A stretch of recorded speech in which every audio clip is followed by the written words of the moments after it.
Good morning, everybody. Last week, if you were here at this Mass, I gave you 3 words: believing, behaving, belonging. Creed, code, cult. Hindi pwedeng I believe lang, pero ang sunod ay bala kayo dyan.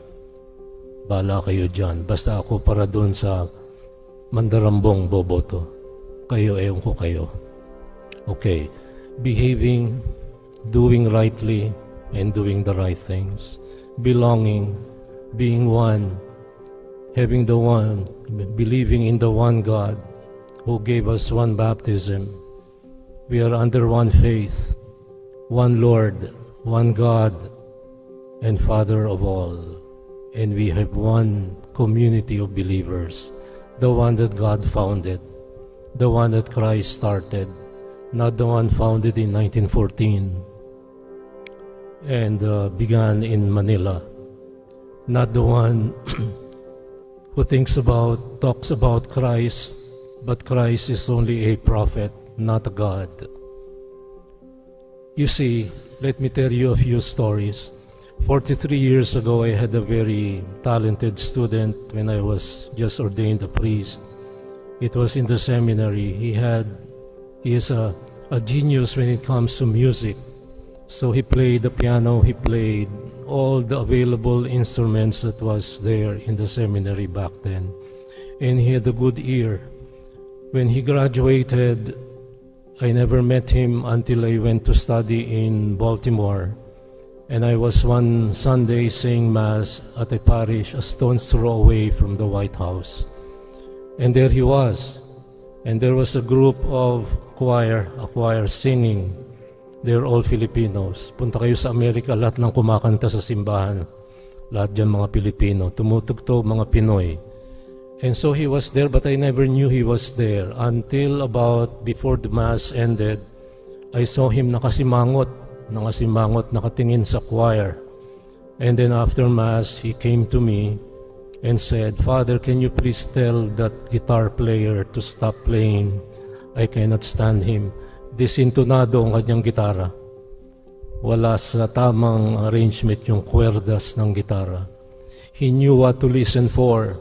He had an ear, and he was listening for good music because he was a good musician. Of course, I couldn't tell the musician to stop playing because he was my friend. He's from Fourth Estate, Parañaque, whom I got to know when we were students of theology. But why do I tell this story? You've got to know what to listen for. If you listen to those who promise ayuda, think twice. Listen more. If you listen to somebody who curses God, think thrice. Listen more.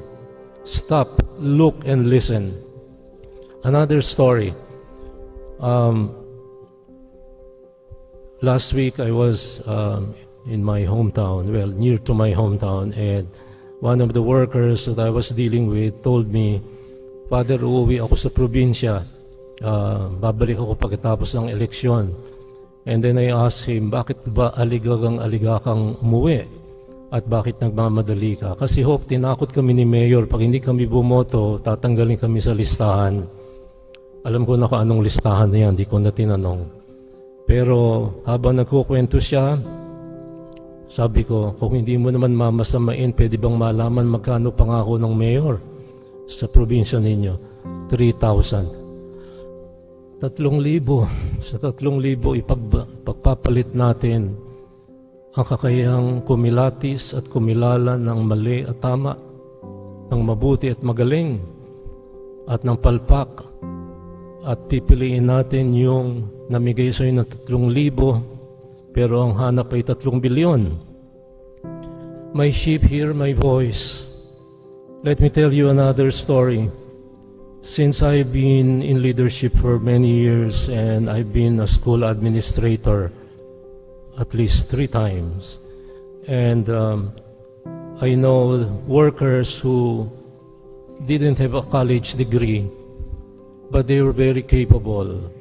Hindi man lang nakatungtong sa koleyo, pero pagka pinaandar niya ang sasakyan, sa tunog pa lang alam niya na may katok. Sa tunog ng makina, alam niyang merong kailangang kumpunihin. He knew what to listen for, and he listened intently, and then did rightly, because he listened to the right thing.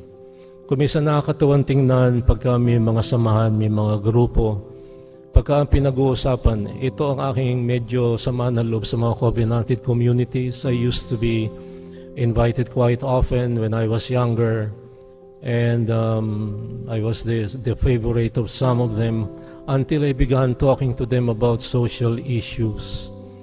Hindi sila interesado sa mga social issues. Ang gusto nila parang preaching ni Joel Osteen, yung Gospel of Prosperity. Ang gusto nila lamang pag-usapan natin yung pananampalataya na naghahatid ng bagong kotse, bagong bahay, at magandang pamumuhay. When we talk about justice, when we talk about social issues, when we talk about voting rightly and choosing the right leaders, bahala ka dyan, Father. Wala akong pakialam dyan. Yan ang kakayahan nating makinig. Ito ang binibigyan nating liwanag. Bakit? Sapat ngayon ay linggo ng butihing pastol. The Good Shepherd Sunday. And the Good Shepherd says it very, very clearly. My sheep hear my voice. I know them, and they follow me. There was a big game in one ball game, American football somewhere in America, quite recently. At habang ang lahat ay abalang-abala sa panonood ng laro, ay may pumasok na aso sa playing field. Di galit na galit yung referee. Ginawa ang lahat para paalisin ang aso. Pinagtatabuyan ng aso, walang magawa. Hanggang sa pumunta ang batang lalaki, 9 or 10 years old, tinawag yung kanya aso, "Rover, come here." And Rover heard the voice of the shepherd, the voice of his master, at sumunod. He knew what he wanted to listen to. He knew the voice that he needed to pay attention to. My sheep hear my voice. Kung ang sinusunod ninyo ay ang taong nagsasabing papatayin ko kayo at nagmumura sa Diyos, what are you looking for? I've got to talk about this even if I become unpopular. Because there is a right thing and a wrong thing. And in creed, in code, in cult, there is a right belief, a right doctrine, at mayroong mga palsong mga pangaral, yung mga simbahan at mga kulto na itinatag noong 1914, they don't have the right doctrine. They don't even recognize Christ as God and Lord and Savior. He is just a prophet. Pero maraming nabubudol, maraming naloloko. They don't know whom to listen to and what to look out for. In groups and gatherings all over the country, since I've been teaching for 48 years, I know sa unang araw ng klase, nung wala pang mga online classes, ayaw ko yung online kasi hindi ko nakikita yung mata ng estudyante ko eh. Pinapatay nila yung camera. Pagpatay na yung camera, nag-EML. Hindi na nakikinig. Pero pagka nagpasubmit ako ng term paper, ang dali yan, Chat, GPT, AI. Ang daling gumawa ng perfect British English pa. Hindi nga makasalita at hindi makagawa ng sentence. Magsasubmit sa akin ng perfect British English paper. Saan mo kinuha yan? Chat, GPT, AI. Ang galing. Saan graduate? Kung ang sinusunod natin ay yung namimigay ng jacket, oh my God, jacket ba ang magliligtas sa'yo? Kung ang sinusunod natin ay namimigay ng 3,000-5,000 kahit hindi pa campaign season, tapos ang hanap niya ay 5 bilyon, then we don't know whom to listen to. That is bakit? Anong masama sa 3,000? Wala. Walang masama sa 3,000. Ang dami mong Jollibee, Chicken Joy, ang dami pang McDonald's, may pantaya ka pa sa wedding, di ba? So, saan ka pa? Ang problema, yan ang tinatawag nating personal good. But God calls us to the true, the good, and the beautiful. God calls us to the ultimate good. And part of that ultimate good is what we call common good, kapakanang pangkalahatan. At kung minsan ang kapakanang pangkalahatan, kinakailangan nating magbigay daan kahit na tayo'y hindi nagtatamasa ng personal na kabutihan. That is what you call sacrifice. That is what you call pagpaparangya. Sapagkat ang hanap mo hindi pansariling kapakanan, hindi yung 3,000, 3,000, 5,000 sa araw ng botasyon o ng eleksyon, kung hindi ang kapakanan ng inyong mga apo, ng inyong mga apo sa tuhod, at ng mga darating pang mga henerasyon. We lack the capacity to look beyond the here and the now. Ang hanap natin ay ang ating bulsa. Kung kaya 89 provinces all over the country, including Parañaque, Pasay, Las Piñas, Muntinlupa. Tingnan niyo mga tumatakbo, family dynasties. At dumadami yan at nauuso. Sabi pa nung isa, ipinasa namin yung aming posisyon sa Congress sa aming anak, sapagkat amin na yan noong pang 1987. Who gave them the right to pass on something that is your right and duty to choose? But then, pagka may pera, bala kayo dyan. I think about my personal good. Today, I talked about hearing the voice of the shepherd. And the voice of the shepherd calls us to the ultimate good, and that is our salvation. Sabi niya, my sheep hear my voice. I know them and they follow me. And what does He offer in return? I give them eternal life, and they shall never perish.